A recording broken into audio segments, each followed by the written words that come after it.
કે ભાઈ સમયની વાત છે, સમયની વાત છે. હમણાં 10 વાગ્યા હતા, અત્યારે 11 વાગ્યા. કદાચ લોકો નહીં પણ તું તો સમજી શકે, કદાચ લોકો નહીં પણ તું તો સમજી શકે ને કે ઘેટાના બચ્ચાને લવારું કહેવાય.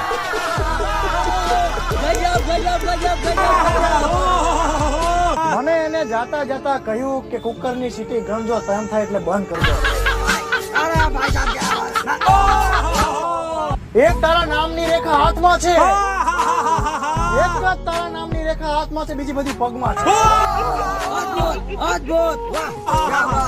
અરે ચલી એનો અવાજ સાંભળીને એક વિચાર આવ્યો કે આ ભૂંડિયું ક્યાં ગાંડું થયું. હું એમના શબ્દોમાં કઈક એવો ખોઈ ગયો, કારણ કે બોલ્યા જેવું કે